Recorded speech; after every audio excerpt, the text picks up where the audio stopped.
the leader in talk radio on the Internet, right here on K98Talk.com.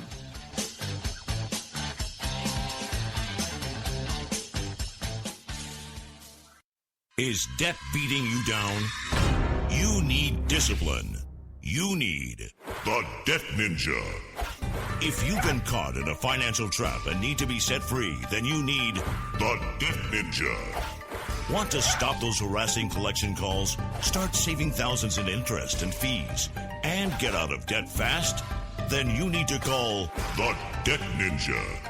The Debt Ninja will find the best companies across the country that will help you consolidate all your bills into one easy payment, reduce your payments by 30 to 50%, and get you out of debt fast. If you have unsecured debt of $10,000 or more, such as credit cards, loans, or medical bills, call the Debt Ninja for a free 15-minute consultation. Call 800-826-1246. 800-826-1246. That's 800-826-1246. Call today. The Debt Ninja.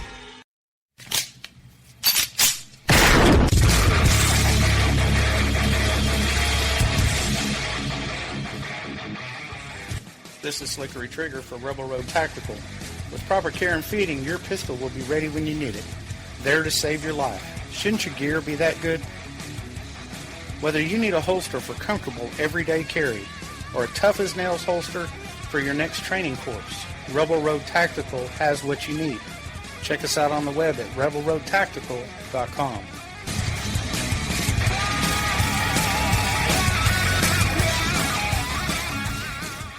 Tired of paying outrageous prices for Viagra? Well, we have great news for you. Now you can finally get Viagra at huge discounts. Healthy Man allows you to save up to $500 on Viagra. Why pay U.S. pharmacy prices of $15 per pill or more when you can get Viagra for less than $3 a pill? Call today and get 40 Viagra pills for only $99. This can cost as much as $600 at your local pharmacy. You can't afford not to call us. If you want Viagra at the lowest prices, never pay $15 a pill pharmacy prices again. Get Viagra for less than $3 a pill. Call 1-800-516-7602 today and save up to $500 and get 40 pills for just $99. Healthy Man is fast, easy, and affordable. Operators are waiting at 1-800-516-7602 to take your call right now. Call 1-800-516-7602. That's 1-800-516-7602. Again, 1-800-516-7602.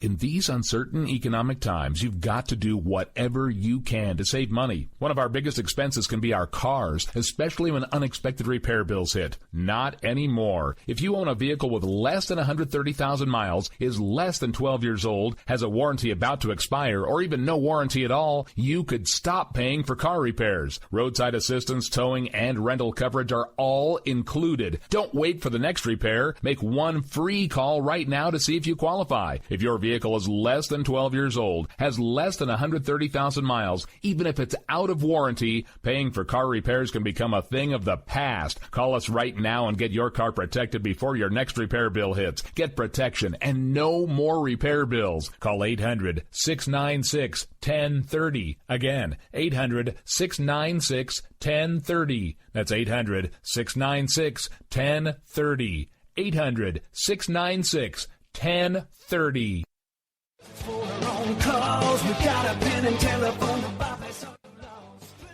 All right, folks, this is Rick Robinson with you. I want to tell you about some friends of mine from a company called Security Enforcement Specialists.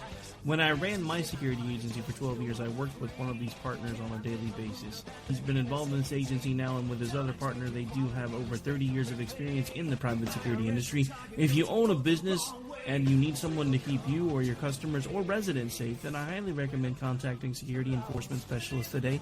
Give them a call at 405-703-1796. Again, that's 405-703-1796. Again, tell them Rick from K98 Talk sent you. Like I said, if you need the help, they are here for you. So make sure that you go look them up, check them out, and see what they can do. Wrong way. Welcome to the place.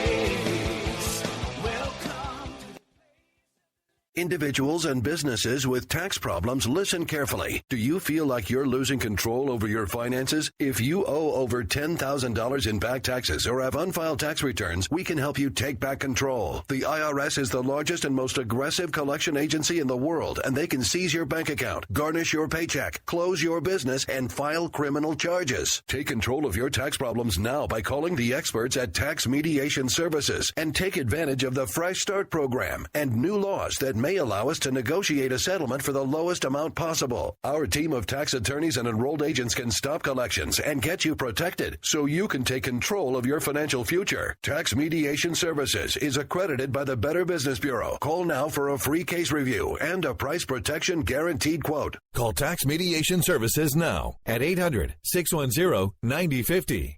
That's 800-610-9050. 800-610-9050. The Internet will never be the same. You're listening to K98Talk.com. Whoa! Good God, y'all. What is it good for? Absolutely. Let's get started. We believe in the American way, and we built this country called the USA, and we fly our flag because we're proud and free, we're Americans. Red, white, and blue is our way of life. Never back down from a challenge or a fight. Nature provides, God gives the rights, we're Americans. We fish the waters and we hunt the lands. We forge the steel with our own two hands. With what we've got, we do the best we can, we're Americans. It's time now for the Conservative Curmudgeon Radio Show on K98 Talk. Now, here's Grouchy. All right, good. Hold the glass tonight. We didn't have time for that nonsense. We got a packed show. We're going to get this all. I know, but we don't have time for it tonight. I'm ticked off, and we're going to let it out. Before we get it rolling, though, we're going to open the phone lines. They're going to be open all night. Whether you like it, whether you don't like it, whether you agree or disagree, whether you hate me, whether you like me, feel free to call. It's 408-681-8255. Better bring your facts, though. That's 408-681-8255. Now, right off the bat, we're going to get going. We're going to talk about all the stupidity happening in this country right now. And it's the violent protests. It's the Congressional Black Communists. Yeah, I know you know them as the Congressional Black Caucus, but they are the Congressional Black Communists. We're going to talk about Obama and his plans. We're going to talk about the 10th Amendment a little bit, how this all ties together, every single bit of it. So without further ado, because as normal, I am well over prepared with notes that we will never get to tonight on the show. We're going to open up with an audio clip of the Congressional Black Caucus making their statement about the shootings and the need for reform in this country. So give a listen to this because we're about to tack right on to the end of it. Here we go. We don't need to leave the Hill this week or any week without assuring the American people that we understand the problem of police misconduct in America. We understand the murders of innocent Black Americans. We get it. We understand the problems faced by our law enforcement officers, and I don't want to diminish that in this conversation today. We understand the problems faced by law enforcement officers, most of whom put on the uniform every day and serve and protect our communities. Republicans, what on earth why are you recalling and not giving us a debate on gun violence? Why not give it a hearing? Give us a debate. Give us an up or down vote on our legislation on gun violence. Why? Last night, while on the floor, we were advised that several hundred protesters were en route to the Capitol, demonstrating and protesting and exercising the First Amendment rights, their First Amendment rights, by demanding that we, as elected officials, protect their sons and daughters and their grandsons and granddaughters, their brothers and their sisters. At 10 p.m., the Congressional Black Caucus, along with other members from other caucuses, went outside of the Capitol at the West Front, and we met the demonstrators. We spoke to them, we embraced them, and we helped lead their march to the White House. They told us with unambiguous clarity that Black Lives Matter, that the movement is serious, it is organized, and they demand legislative action now, and that we don't leave this place until it's done. We applaud the demonstrators last night for telling us that the deaths in Baton Rouge and Falcon Heights give them the energy and determination they need to pull off the Band-Aid of the stain of irresponsible police killings in America. The 2 acts of murder this week that we all so sadly know must be addressed by law enforcement. It must be addressed by the Congress of the United States. If we fail to act, this will be a long, hot summer. In the rally audience last evening, a young lady held up a sign that read, "I wept more last night than I slept." End of quote. Colleagues, America is weeping. They are angry. They are frustrated. And Congress, and when I say Congress, I mean the Republicans in Congress, are refusing to address gun violence in America that targets Black men and Black women and Hispanic men and Hispanic women, and yes, even police officers. The Congressional Black Caucus is frustrated. You want to say we're mad? We're mad. We are determined to take our advocacy now to a higher level. Okay, so that was Mr. Crap for Brains Butterfield, the leader of the Congressional Black Caucus. We're going to start addressing this. We're going to tell a whole big story here to address it. Okay, I'm not going to go back and do point by point on him. I could pick him apart like a damn leftover turkey carcass after Thanksgiving, like you make the soup out of. Again, we don't have time for everything. So here we go. Michael Brown, Eric Garner, Tamir Rice, and Trayvon Martin, Philando Castile, Freddie Gray. Okay, it's no secret that the likes of Attorney General Eric Holder and his inept and equally corrupt replacement, Loretta Lynch, President Obama and Al Sharpton have been drawing upon these cases to foster racial unrest in this country. While others with similar dimensions and often more tragic circumstances remain ignored, scores of members in Congress join this barking choir as well. But why are they driving these cases at all? These are not just altruistic players. They have an agenda.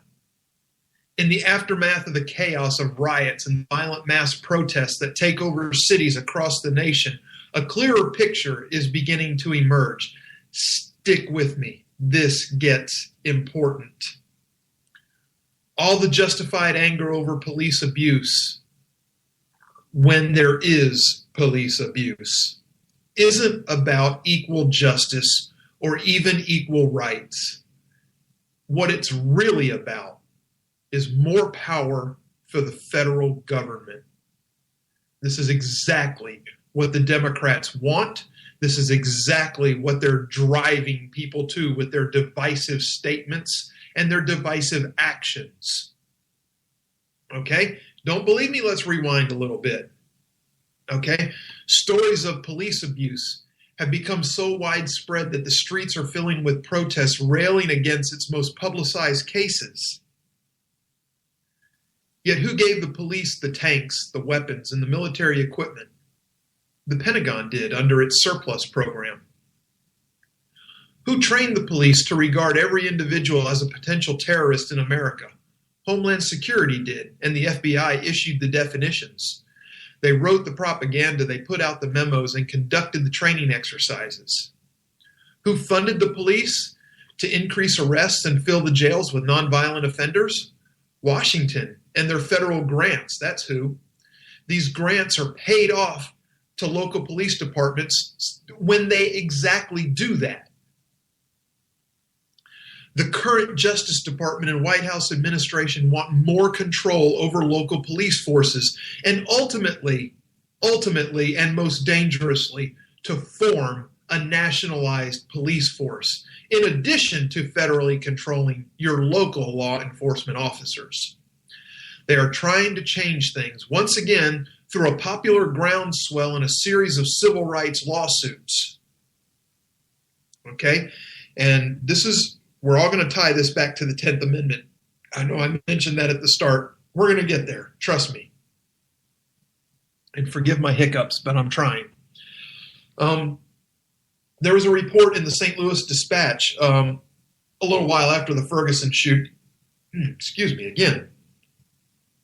So spurred by the Ferguson shooting and other recent cases of deadly encounters involving police, Congress, in its final hours of work for the year, passed legislation requiring states to report deaths of people arrested or detained by police to the Attorney General. This measure requires states that receive federal aid for crime control, law enforcement assistance, and other law programs to report on a quarterly basis the death of anyone in police custody. It imposes penalties for states that don't comply. Okay? The case has already been made by Godfather Politics, and if you don't know Godfather Politics, go check them out. Great website, good information. That this data reporting legislation is a means to an end to use evidence of systematic racism in police departments to in turn justify federal reform where it doesn't belong. Okay, why doesn't it belong? We'll get there. Ultimately, the U.S. could even see a national police force using the leverage of federal aid money to establish control. Something to consider. Is this the dream that Martin Luther King had? What about other civil rights leaders? What about our founders? While I would never presume to speak for any of these people, I do humbly submit my opinion based on their writings, their speeches, the papers that they wrote, and how they lived their lives, that they are all rolling in their graves at the very suggestion of such a police force. In typical fashion, and this is how the feds always co-opt the states, money. One could just picture the feds saying, "You didn't actually think there would be no strings attached to our money, did you?" To the politically uninitiated, this may not seem like a big deal. And to an uber-trained eye, this may seem a little bit tinfoily. But to people that are just paying attention and looking at the facts, you can see this. This is just another step toward their goal.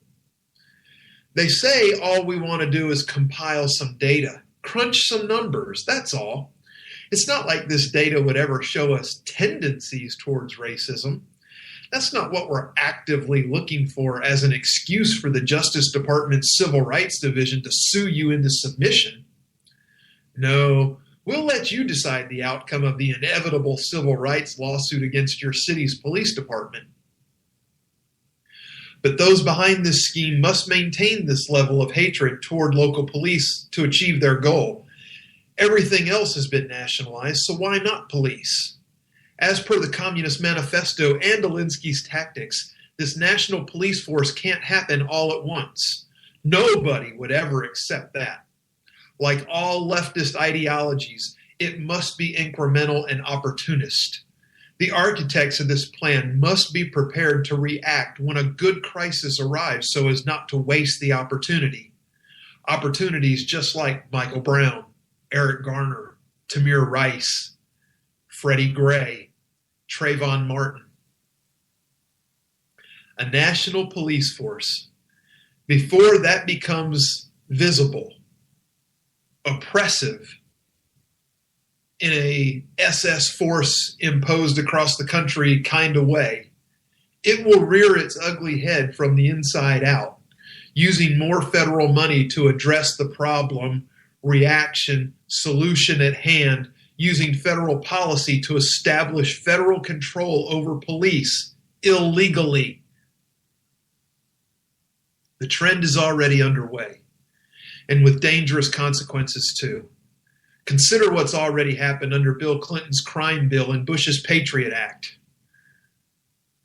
President Clinton instituted a sweeping federal initiative to reform police, famously pledging to put an additional 100,000 police on the streets by the year 2000 through his COPS program, or the Community-Oriented Policing Services, launched in 1994.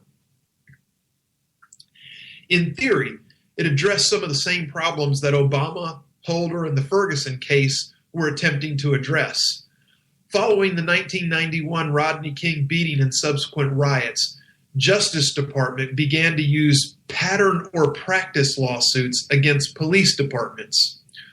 Only a few short years later, the COPS program used federal dollars and the guise of quote-unquote community policing to grant huge gifts to thousands of police departments. And with it, that's right, the strings attached. And with that, a backlash of the surface intentions of the program. Many departments that have gotten large amounts of money from the COPS program, such as New York and Chicago, have been plagued with persistent complaints of excessive force against suspects, the opposite of what community policing promises to provide. At best, the COPS program was a misguided solution to crime, as brought to light by Slate Magazine, another great site that I did some research on. Violent crime in the U.S. peaked in 1994, just when COPS was introduced. And murder was already falling by 1991 before the program started. In 1999, an investigation by the Chicago Tribune that looked at the nation's 50 largest police departments found, quote-unquote, no correlation between the growth in the number of officers and crimes rate since 1993. But of course, it's not about declining crime. Hell no, it never is. It's about centralized power. That is the pinnacle of the narrative. The Heritage Foundation made the point that the unconstitutional concentration of federal power under the COPS program was seriously infringing upon the separation of powers framed in the Constitution. They're exactly right. This is where the 10th Amendment comes in, folks.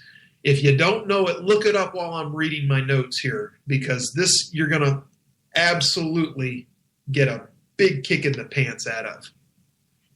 To break it down more simply, federal grant programs that fund the routine, day-to-day functions of state and local law enforcement are of questionable constitutionality.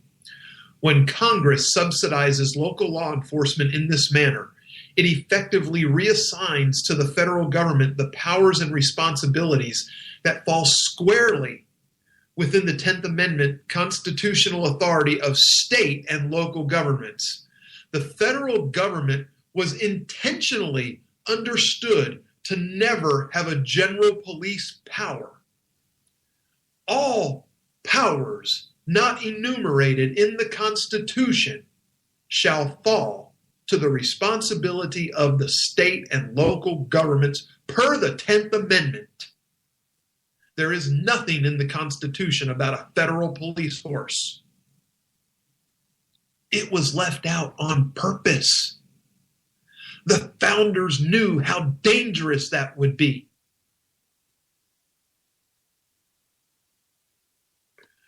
Reuters published a report warning of the unintended consequences of the Justice Department, quote unquote, fixing what is wrong with Ferguson and the other cases.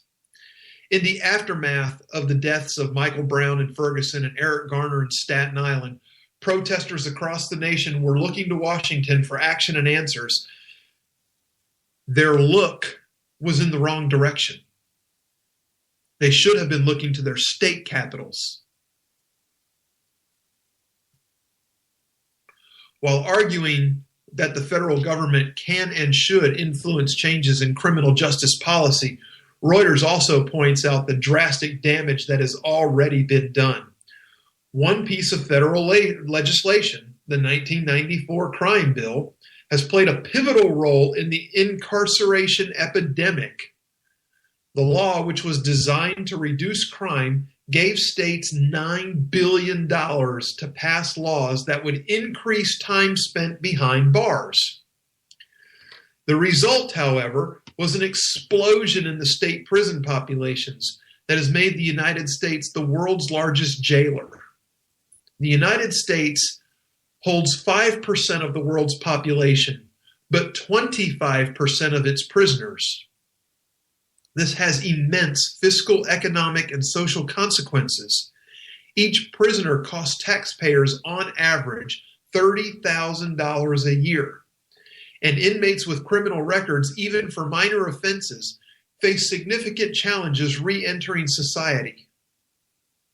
Now, I'm not playing a sad violin for these people. They're criminals. They did the crime. They should do time.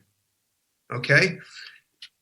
There's something else that we need to talk about here, though, because as Mr. Butterfield, in his eloquent little speech, was so good at bringing up, that this affects blacks more than other races. Well, there's truth in that, but he doesn't discuss why. And here's the why, people. Here's the why. The racial disparities among the prisoners are vast also. 1 in 3 black men on average can expect to spend time behind bars in their lifetime. This disparity lies squarely in the fact that black men also commit a disproportionate percentage of crime versus the percentage of the population that they make up in this country.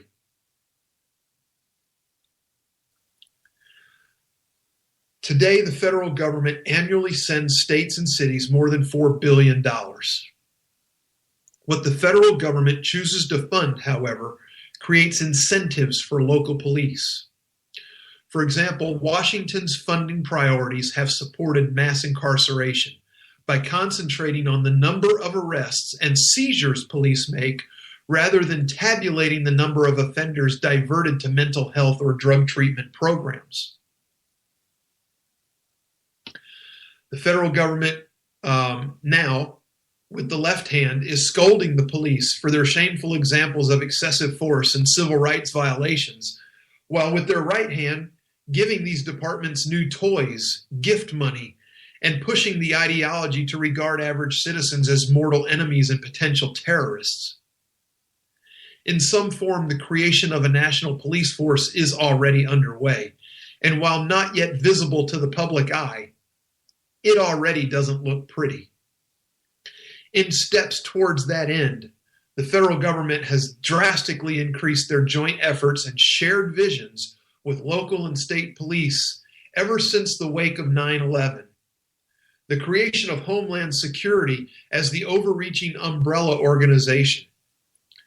Expensive and technologically advanced fusion centers have been set up across the country to share information up and down the chains of command and across jurisdictions, allowing local as well as private police to use federal data not only to track criminals, but to profile individuals before they become suspects, even without warrants, including political activists and community groups. And if you're conservative, you can just double that. Easy. More recently, the use of stingray technology and other forms of extrajudicial cell phone data collection has been used controversially by local police and other entities. And these new toys have been given to departments by the FBI under the Justice Department with the condition of oversight and training by the feds.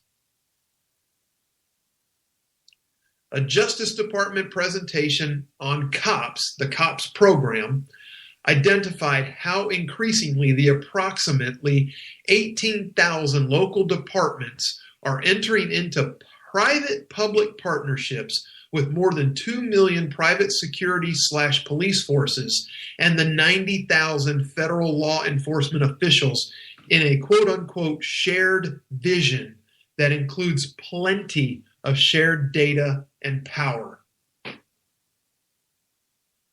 Folks, this is real. It is happening. You can think my tinfoil's wrapped too tight. I'm telling you now, It's happening, and it's going to continue to happen. Why is it going to continue to happen? Because it doesn't matter which one of the two buffoons wins this coming up election, because they're both going to continue these programs. They've indicated as much already. I will double down on my statement that I made months ago, that out of 315 million American citizens, we end up with a heartless, American-hating harlot and an authoritarian asshole for finalists for the most powerful presidency on the globe. We can do better, America. We deserve better. And I know that Mr. Producer doesn't have it queued up, but he has a great statement or a great sound clip of his favorite old lady saying that this is not how it works. It's not how any of this works. Well, it shouldn't be anyway. Unfortunately, that's how it's shaken out right now.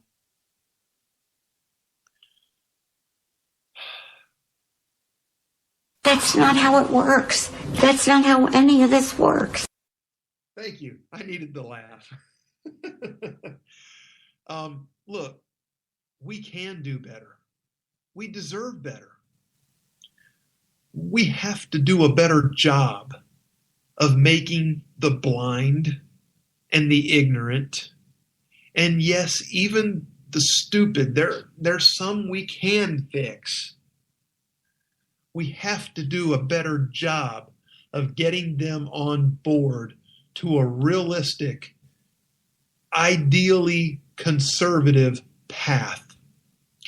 We don't all have to agree on 100% of things. We don't, okay? We just need to have real conservatism.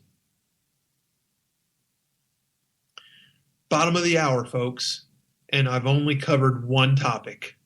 We're going to take a short break, and when we come back, we're going to talk a little bit about why they're hypocrites in D.C. that are screaming for all this reform, and we'll talk about some other things too after that. So stay tuned. We'll be back in just a few.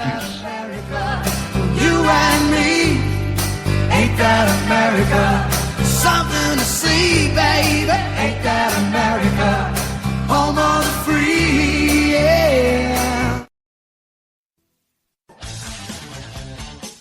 The leader in talk radio on the internet, right here on K98Talk.com.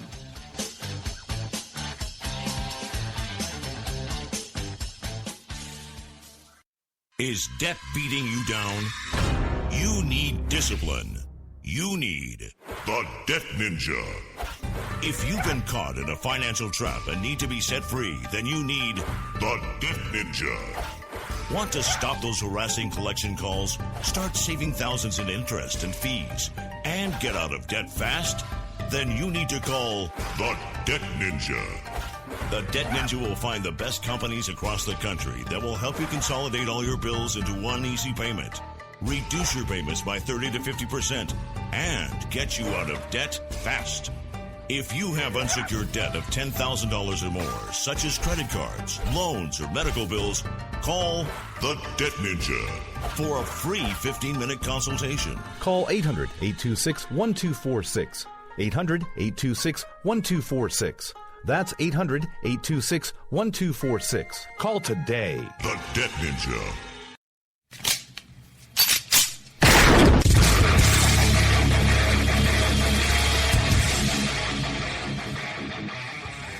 This is Slickery Trigger for Rebel Road Tactical. With proper care and feeding, your pistol will be ready when you need it. There to save your life. Shouldn't your gear be that good? Whether you need a holster for comfortable everyday carry or a tough-as-nails holster for your next training course, Rebel Road Tactical has what you need. Check us out on the web at rebelroadtactical.com.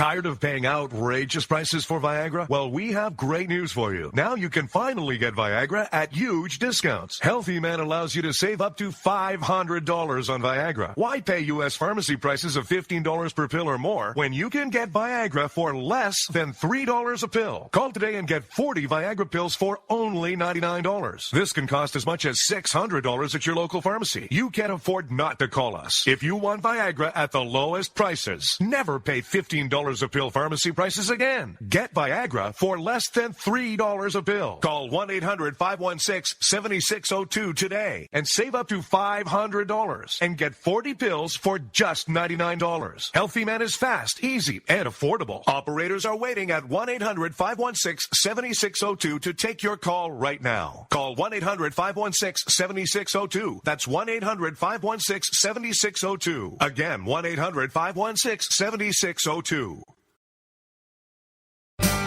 Oh, but ain't that America? For you and me, ain't that America? Something to see, baby. Let's see, 27 pages of notes typed up for this week's show, and we've made it through 1/3 of them. Yeah, we're not going to make it through everything, but that's okay. Here's something I bet you didn't know. Somehow,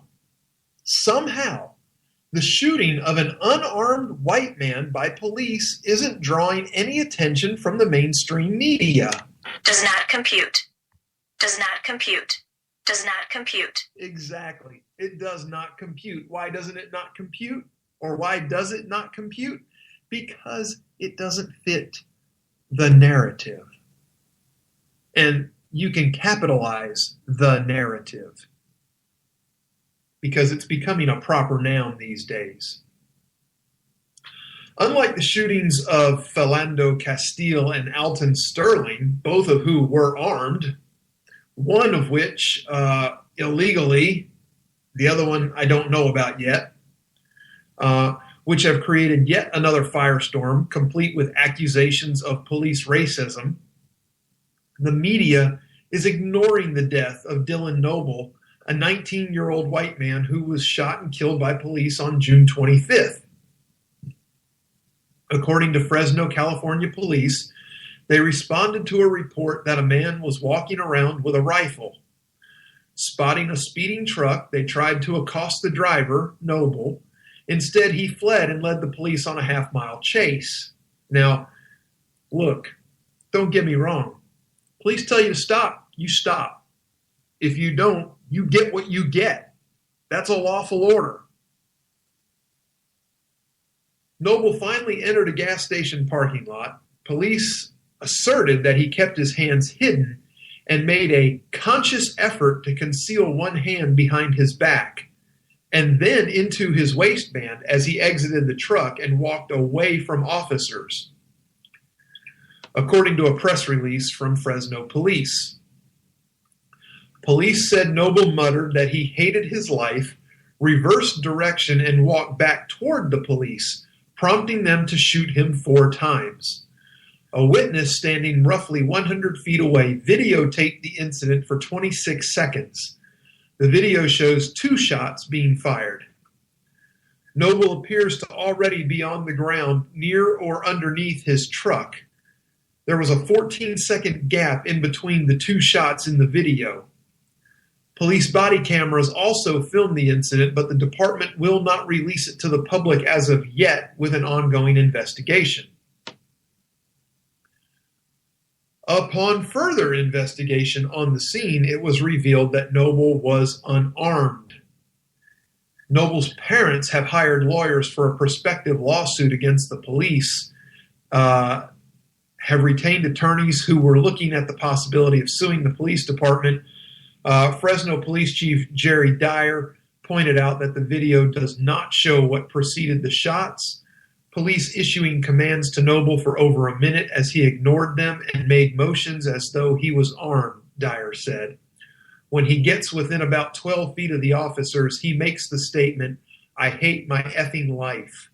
And then he quickly starts to pull his hand out when the officer fires 2 rounds and shoots him. Although the witness video is inconclusive as to what happened prior to the shooting, Dyer said body cam footage from about 10 to 12 feet away was more comprehensive, saying that happened twice, where he deliberately raised his shirt with the left hand and reached with his right hand underneath his shirt to the waistband. The officers at that point believed he was trying to retrieve a firearm, and they fired.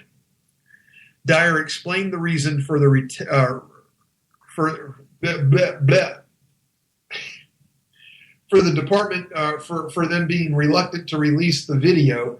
The ongoing investigation, he added, I believe it explains so much, but I believe it is premature. I don't want to taint any potential witnesses, he said. The video could be released in the next 2 months. He concluded that he asked the FBI and the U.S. Attorney General's office to conduct their own investigations, and they have agreed. But once again, where's the outcry? You know, there's nobody protesting in the streets. There's nobody talking about killing cops over this. Why? I mean, if it's good for one, it's good for all, right? I'll tell you why. I'll tell you exactly why. Because these people are civilized. Now, I'm not saying that everybody out there protesting is uncivilized. Don't get me wrong. I'm not saying that. But if you're out there calling for the murder of police, if you're out there chanting, fry the pigs like bacon, yeah, you're uncivilized. You are the problem. You are not the solution. You are the nail, not the hammer. You are the bug, not the windshield. So, that's where that all stems from. Now, we're going to talk about our illustrious Barack. And let's just go ahead and say Barry. Who cares, right? Barry instead of President Obama. I'll reverse your hashtag out there because I don't give a damn. Barack Obama called on Sunday for greater tolerance, respect, and understanding from police officers toward the people they take an oath to protect, as well as from individuals who think the police are too heavy-handed and intolerant, particularly toward people of color. I am so sick of hearing about, people of color, people. You know what? I'm a person of color. I am half white. When the police ask me to do something, which has happened on occasion, I do it. Why do I do it? I do it happily because I know they're out there making everybody safer in what they do. I'm not blind to what they're doing, but I know I've done nothing wrong, so I have nothing to worry about. I comply. They thank me. I go on my way. Now, Obama claims that he'd like to listen to all sides, and he would like all sides to listen to each other. It was the fourth straight day that he's commented on a series of distressing events back home while he's in Europe. The fatal shootings by police of black men in Louisiana and Minnesota, and a sniper attack that killed 5 police officers and wounded 7 in Dallas. I think that was actually 8. But anyway, the president alluded to the controversial Black Lives Matter protests against police brutality that have occurred across the country. Defending the movement, he defended this movement that calls for the murder of police. And they do. They can say what they want to say. And there may be 5 or 10 people at the very top of this organization that stand up and say, we do not advocate that. But every group that's out there marching in the streets is calling for it. You're not fooling anybody. But Obama calls this crucial to the preservation of free speech. He says one of the great things about America is that individual citizens and groups of citizens can petition their government, can protest, can speak truth to power. And that is sometimes messy and controversial. Messy as in dead police. Controversial as in dead police. But because of that ability to protest and engage in free speech, America over time has gotten better. We've all benefited from that, he said. He mentioned other contentious movements. Now, this is the best part. This is where he makes some of the most ludicrous statements of his entire administration. Okay? He says, other contentious movements that occurred throughout nation's history, comparing them to recent protests. He said the abolition movement was contentious. The effort for women to get the right to vote was contentious and messy. There were times when activists might have engaged in rhetoric that was overheated and occasionally counterproductive. But the point was to raise issues so that we as a society could grapple with them. Okay, stop right here, because just reading his words again is turning my dinner over in my stomach. Okay? There is nothing common about these movements.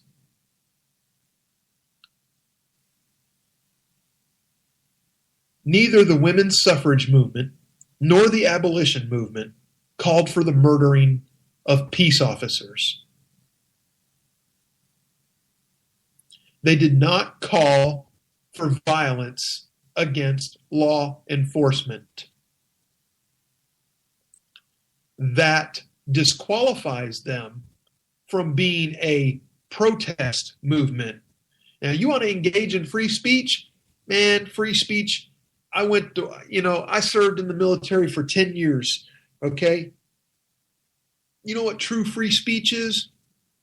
True free speech is taking the microphone, having your say, and then handing the microphone to somebody that believes exactly the opposite and allow them to speak their beliefs without interrupting them, and then work back and forth. That is free speech. Now, they did pass some laws that limit what is considered free speech and what is considered dangerous speech. You know, if you're putting somebody else in danger with your speech, fire in the theater.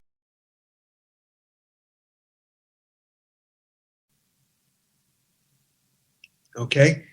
But I don't want to get too far off track here because we're already going to be short on time. So I want to make it clear that Black Lives Matter is not anywhere close to being on level with the abolition or women's suffrage or the civil rights movement.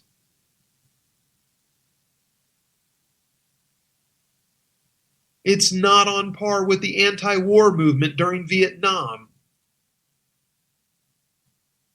Where it does draw some similarities to, though, is the union movement. There was a lot of violence in the union movement. But again, that is not a peaceful protest. And Obama said that what he thinks we're seeing now is just a long-standing tradition, part of that tradition. He noted, however, that violence against police by anyone concerned about fairness in the criminal justice system does, quote, a disservice to the cause. Not to mention makes them a criminal. He repeated that the vast majority of U.S. police officers are doing a good job, but said rhetoric that fails to recognize that will do little to rally allies to support efforts to change a system that is broadly recognized as being biased against minorities, whether it's true or not. I vote not, as a minority. Maintaining a truthful and serious and respectful tone is going to help mobilize American society to bring about real change, Obama said. See, he's ginning up the old community organizer tactics now. He gets everybody fired up and gets them doing exactly what he wants, and then he tries to step in to be the voice of reason and calm.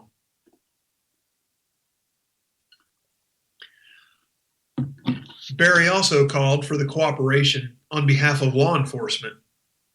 He said, and here's his quote, "I would hope that police organizations are also respectful of the frustrations that people in these communities feel and not just dismiss these protests and these complaints as political correctness." Barry, nobody, I mean nobody, is going to mistake these protests as political correctness. Nobody has. And again, you're raising a straw man to rail against. Dallas has one of the more diverse police forces in the United States, and it's made steps to improve its relationship with the black community long before even federal dollars started flowing into it. But that didn't make much difference to the 5 officers that were marching alongside the protesters to make sure that both they and others were safe in the general public. It didn't make a difference at all.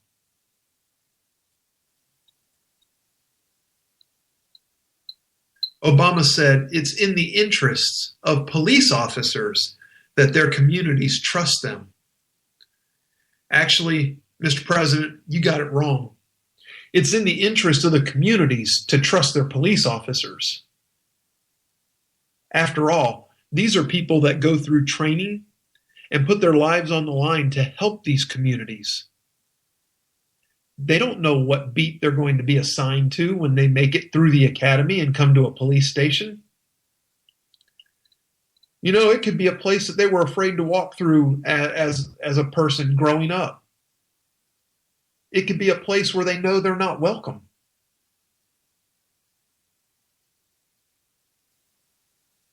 You know, standing here defending the protesters, Mr. President, you're a disgrace. You're an absolute disgrace. Now, what else do we have firing up these beautiful people out there? Oh, yeah. We got this guy, Reverend Curtis Gatewood. He's a field director for the NAACP's North Carolina branch and former second vice president for the North Carolina NAACP State Conference. He wrote on Facebook that the Dallas shooter, Micah Johnson, the disgrace to the uniform, was defenseless and that he was lynched. He said, "Yes, I'm coming to the defense of the defenseless." That includes Micah Johnson, who has been accused of shooting about 12 officers, Gatewood wrote on his Facebook page. Gatewood is not confident of Johnson's guilt, saying even if Micah was carrying a gun, that in of itself does not prove he murdered the police officers. Reverend, when they had him cornered in the garage and were trying to negotiate with him and he kept shooting at them, that's a pretty good indicator. Now, ballistics will do the job of matching the bullets. That's not a problem. But, sir, you don't shoot at police officers. You just don't. Gatewood then took to Facebook on Monday to describe Johnson's killing as a murder by police. He said, "Make no mistake, by taking this black suspect and demonizing and using a killer robot to blow him up in this unprecedented and barbaric manner and without a trial in a court of law is the truest and most literal example of a high-tech lynching," he wrote.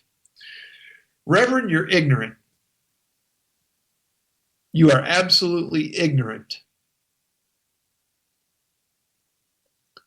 And I'm going to be reaching out to Reverend Gatewood. I want to try to bring him on a show in the near future. I don't know if he'll come on, but I'm going to try to track this guy down and see if he'd be willing, because I'd love to have a discussion with him. Now,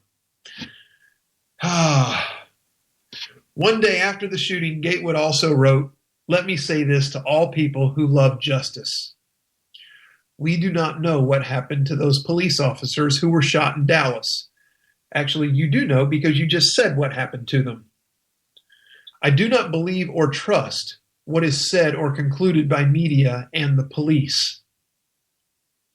If there is a video of this, Micah Johnson saying, 'I want to kill white people, especially white police officers,' Gatewood wants to see it. His website states that his website states that he has received multiple NAACP awards, including Branch of the Year and President of the Year." Well, doesn't that just make him the darling of the NAACP? Again, I will be reaching out to Reverend Gatewood and invite him onto the program. We'll see if he comes on or not.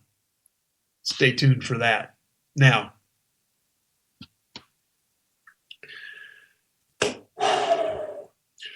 when reading the Declaration of Independence, it's easy to focus on the sweeping language of the second paragraph and skip over the names and mutual pledge of the signers at its conclusion. Though the principles enunciated in its opening paragraph, such as the self-evident truth that all men are created equal, provide the moral and philosophical foundation on which our country rests, it is important to acknowledge that declaring principles alone secures nothing. Principles need to be enforced by individuals who have the habits of character necessary to fight for them and perhaps even die for them if need be. In a time where talk of rights dominates our political discourse, a focus on duties is indispensable in order to teach citizens the responsibilities they owe toward each other and their posterity. The signers' mutual pledge to themselves to sacrifice their lives, fortunes, and sacred honor for the cause of independence shows that these men took seriously their duties to the people of the new nation. A look at the historical record will show this to be beyond dispute. Of the 56 men who signed the Declaration, 12 fought in battles as members of state militias. 5 were captured and imprisoned during the Revolutionary War. 17 lost property as a result of British raids, and 5 lost their fortunes in helping the Continental Army and the state militias battle the Redcoats. We're going to explore some of those sacrifices in the next few minutes here, and we're going to take a look at who these founders really were. The men that signed the Declaration of Independence that sacrificed so much for this country. Some of them you've never heard of, and we're going to concentrate on them. We're going to start with Thomas Hayward Jr. of South Carolina. He was a signer of both the Declaration and the Articles of Confederation. He drew the ire of the British when, as a circuit court judge, he presided over the trial of several loyalists who were found guilty of treason. The prisoners were summarily executed in full view of British troops. In 1779, he joined the South Carolina militia as a captain of artillery. His compatriot in the South Carolina delegation, Edward Rutledge, also served in the state militia. At age 26, Rutledge was the youngest signer of the Declaration of Independence. After returning home from attending the Second Continental Congress in 1777, he joined the militia as captain of an artillery battalion. Both Hayward and Rutledge aided their country in the Battle of Port Royal Island, where they helped General Moultrie defeat British Major William Gardiner and his troops. Arthur Middleton, the last of the South Carolina delegation who served in the militia, took up arms against the British during the siege of Charleston in 1780. His fellow signers, Hayward and Rutledge, fought in that battle as well. Upon the surrender of Charleston, all 3 men were captured by the British and were sent to prison in St. Augustine, Florida. which was reserved for people the British thought were particularly dangerous. They were held there for almost a year before being released. En route to Philadelphia for a prisoner exchange in July 1781, Hayward almost drowned. He survived his fall overboard by clinging to the ship's rudder until he could be rescued. During the British occupation of Charleston, Commandant Nesbitt Balfour ordered the seizure of many estates in Charleston, including those owned by Hayward and Middleton. During his imprisonment, Hayward's wife died at home, and his estate and property were heavily damaged. Rutledge's estate was left intact, but his family had to sell many of their belongings in order to make the trip to Philadelphia to reunite with him after his release. Middleton's estate was left relatively untouched, but his collection of rare paintings was destroyed during the British occupation of his home. Thomas Nelson, Jr. from the Commonwealth of Virginia was appointed to the position of Brigadier General and Commander-in-Chief of the Virginia Militia by Governor Patrick Henry in August of 1777. At that time, it was thought that the British would be making a full-scale invasion of the state. Nelson was able to muster only a few hundred men to defend Virginia, but the British instead decided to attack Philadelphia. Nelson inherited a vast family fortune, much of which he used to support the American effort. He personally paid for the return journey home of 70 troops he had led to meet the British in Philadelphia during the summer of 1778.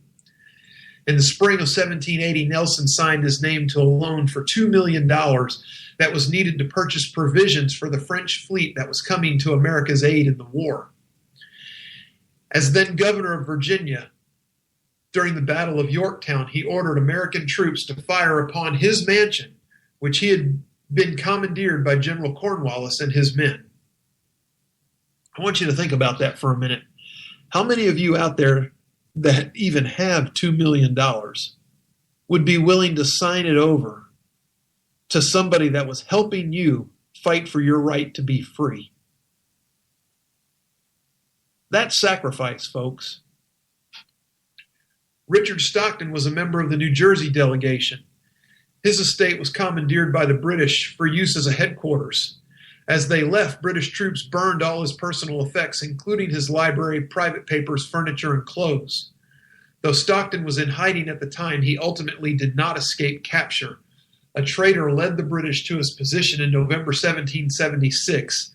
He was held captive in Amboy, New Jersey, and was then sent to New York City, where he was imprisoned in a jail reserved for common criminals. Incensed by his treatment, Congress worked with British General William Howe to obtain his release. George Walton, because of his small build and stature, was thought to be the youngest of the signers of the Declaration, but he was actually in his mid-30s. He hailed from Georgia and served as colonel in the 1st Regiment of the State Militia in 1778. During the siege of Savannah, a cannonball broke his leg, which led to his being captured. He was held captive for 9 months and was released in the early fall of 79 in a prisoner exchange for a British Navy captain.